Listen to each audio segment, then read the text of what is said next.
نبی کریم صلی اللہ علیہ وسلم نماز فجر پڑھنے کے بعد عموماً ہماری طرف منہ کر کے بیٹھ جاتے اور پوچھتے کہ آج رات کسی نے کوئی خواب دیکھا ہو تو بیان کرو۔ راوی نے کہا کہ اگر کسی نے کوئی خواب دیکھا ہوتا تو اسے وہ بیان کر دیتا اور آپ اس کی تعبیر اللہ کو جو منظور ہوتی بیان فرماتے۔ ایک دن آپ نے معمول کے مطابق ہم سے دریافت فرمایا، کیا آج رات کسی نے تم میں کوئی خواب دیکھا ہے؟ ہم نے عرض کی کہ کسی نے نہیں دیکھا۔ آپ نے فرمایا، لیکن میں نے آج رات ایک خواب دیکھا ہے کہ دو آدمی میرے پاس آئے، انہوں نے میرے ہاتھ تھام لیے اور مجھے ارض مقدس کی طرف لے گئے اور وہاں سے عالم بالا کی مجھ کو سیر کرائی۔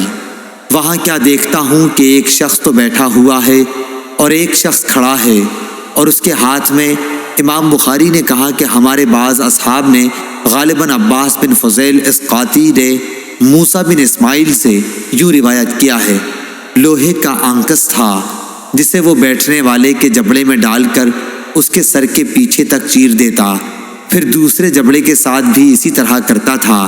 اس دوران میں اس کا پہلا جبڑا صحیح اور اپنی اصلی حالت پر آ جاتا اور پھر پہلے کی طرح وہ اسے دوبارہ چیرتا۔ میں نے پوچھا کہ یہ کیا ہو رہا ہے؟ میرے ساتھ کے دونوں آدمیوں نے کہا کہ آگے چلو۔ چنانچہ ہم آگے بڑھے تو ایک ایسے شخص کے پاس آئے جو سر کے بل لیٹا ہوا تھا اور دوسرا شخص ایک بڑا سا پتھر لیے اس کے سر پر کھڑا تھا۔ اس پتھر سے وہ لیٹے ہوئے شخص کے سر کو کچل دیتا تھا۔ جب وہ اس کے سر پر پتھر مارتا تو سر پر لگ کر وہ پتھر دور چلا جاتا اور وہ اسے جا کر اٹھا لاتا۔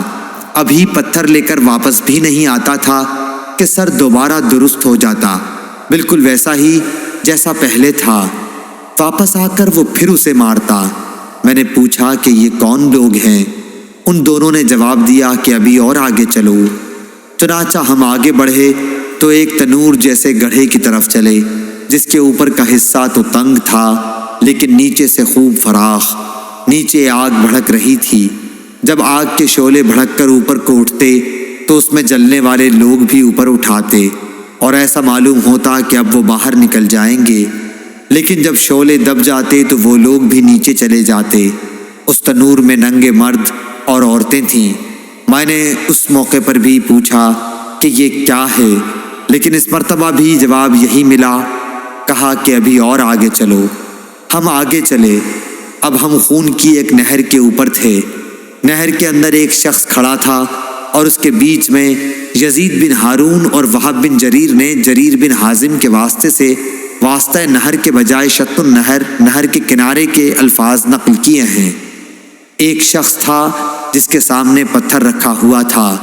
نہر کا آدمی جب باہر نکلنا چاہتا تو پتھر والا شخص اس کے منہ پر اتنی زور سے پتھر مارتا کہ وہ اپنی پہلی جگہ پر چلا جاتا، اور اسی طرح جب بھی وہ نکلنے کی کوشش کرتا وہ شخص اس کے منہ پر پتھر اتنی ہی زور سے پھر مارتا کہ وہ اپنی اصلی جگہ پر نہر میں چلا جاتا۔ میں نے پوچھا یہ کیا ہو رہا ہے؟ انہوں نے جواب دیا کہ ابھی اور آگے چلو۔ چنانچہ ہم اور آگے بڑھے اور ایک ہرے بھرے باغ میں آئے جس میں ایک بہت بڑا درخت تھا۔ اس درخت کی جڑ میں ایک بڑی عمر والے بزرگ بیٹھے ہوئے تھے اور ان کے ساتھ کچھ بچے بھی بیٹھے ہوئے تھے۔ درخت سے قریب ہی ایک شخص اپنے آگے آگ سلگا رہا تھا۔ وہ میرے دونوں ساتھی مجھے لے کر اس درخت پر چڑھے۔ اس طرح وہ مجھے ایک ایسے گھر میں اندر لے گئے کہ اس سے زیادہ حسین و خوبصورت اور بابرکت گھر میں نے کبھی نہیں دیکھا تھا۔ اس گھر میں بوڑھے، جوان، عورتیں اور بچے سبھی قسم کے لوگ تھے۔ میرے ساتھی مجھے اس گھر سے نکال کر پھر ایک اور درخت پر چڑھا کر مجھے ایک اور دوسرے گھر میں لے گئے جو نہایت خوبصورت اور بہتر تھا۔ اس میں بھی بہت سے بوڑھے اور جوان تھے۔ میں نے اپنے ساتھیوں سے کہا، تم لوگوں نے مجھے رات بھر خوب سیر کرائی، کیا جو کچھ میں نے دیکھا اس کی تفصیل بھی کچھ بتلاؤ گے؟ انہوں نے کہا، ہاں، وہ جو تم نے دیکھا تھا اس آدمی کا جبڑا لوہے کے آنکس سے پھاڑا جا رہا تھا تو وہ جھوٹا آدمی تھا جو جھوٹی باتیں بیان کیا کرتا تھا۔ اس سے وہ جھوٹی باتیں دوسرے لوگ سنتے، اس طرح ایک جھوٹی بات دور دور تک پھیل جایا کرتی تھی۔ اسے قیامت تک یہی عذاب ہوتا رہے گا۔ جس شخص کو تم نے دیکھا کہ اس کا سر کچلا جا رہا تھا تو وہ ایک ایسا انسان تھا جسے اللہ تعالیٰ نے قرآن کا علم دیا تھا، لیکن وہ رات کو پڑا سوتا رہتا اور دن میں اس پر عمل نہیں کرتا تھا۔ اسے بھی یہ عذاب قیامت تک ہوتا رہے گا۔ اور جنہیں تم نے تنور میں دیکھا تو وہ زناکار تھے، اور جس کو تم نے نہر میں دیکھا وہ سود خور تھا، اور وہ بزرگ جو درخت کی جڑ میں بیٹھے ہوئے تھے وہ ابراہیم علیہ السلام تھے، اور ان کے ارد گرد والے بچے لوگوں کی نابالغ اولاد تھی۔ اور جو شخص آگ جلا رہا تھا وہ دوزخ کا داروغہ تھا، اور وہ گھر جس میں تم پہلے داخل ہوئے جنت میں عام مومنوں کا گھر تھا، اور یہ گھر جس میں تم اب کھڑے ہو یہ شہداء کا گھر ہے، اور میں جبرائیل ہوں اور یہ میرے ساتھ میکائیل ہیں۔ اچھا اب اپنا سر اٹھاؤ۔